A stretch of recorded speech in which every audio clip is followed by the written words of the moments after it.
Hi, welcome to the tutorial on data exploration, target variable, part 1.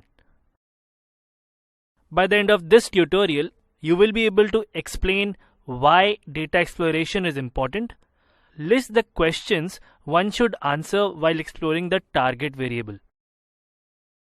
So, before we start building the model, it is important that we should have a thorough understanding of the data and make sure it is ready to be used in a model, since our model would be as good as the data we build it on.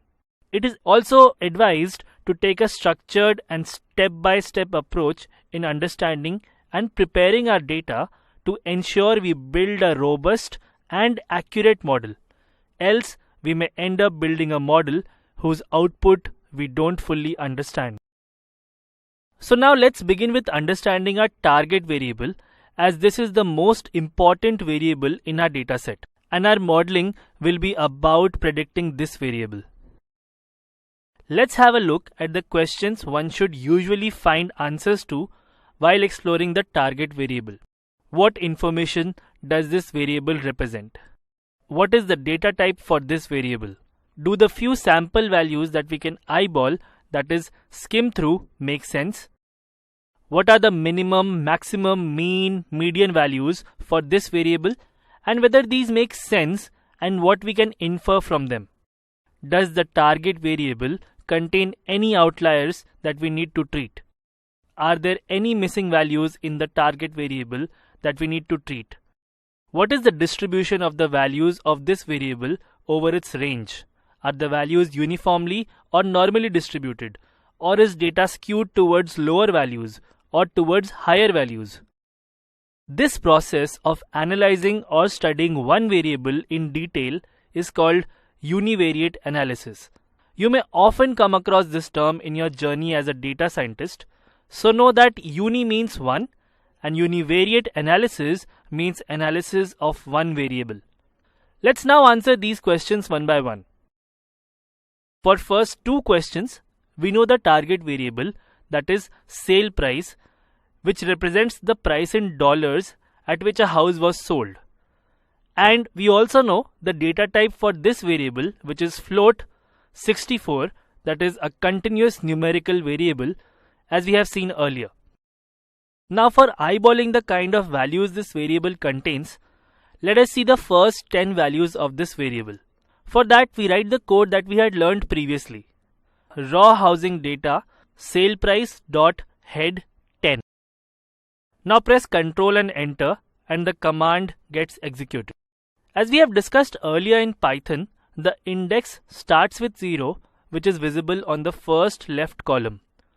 All the initial 10 values of the variable sale price look okay.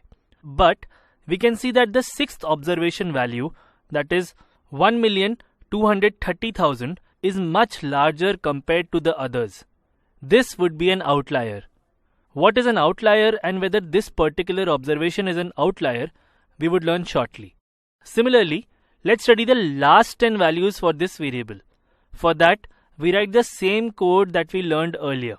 Raw housing data sale price dot tail 10. Press Ctrl and enter and the command gets executed. Here also, we see that one observation, that is 1,010,000, is much larger than the rest. Whether this is an outlier that needs to be treated, we would see shortly. So this completes our eyeballing exercise for the target variable.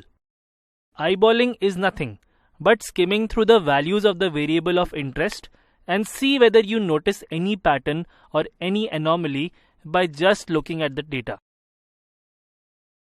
Also, looking at top 10 or last 10 values is just one of the ways to eyeball data. You can also scroll through the entire column in the data. Next, let's find the descriptive statistics, that is min, max, mean and median values for this variable. So as we have learnt earlier, let's write the code for finding out the basic statistics. Raw housing data sale price dot describe. Press Ctrl and enter and the command gets executed. Okay, from the above information, we get to learn that count of values for this variable is 21,609, which means for 21609 rows out of 21613 rows in the dataset, the variable has a non-null value, while its value is missing in 4 rows. We also see that the minimum sale price is 75,000 and the maximum sale price is 7,700,000.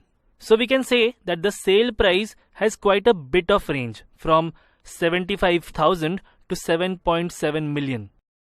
We can also see that the mean value and the median represented by 50th percentile are not same, which means that our data is not normally distributed.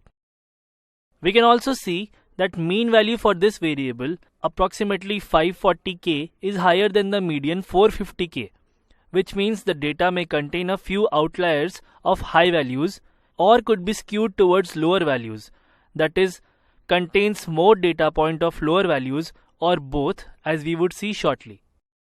So that's it in this tutorial. In the next one, we will understand how we can identify and treat outliers in our dataset.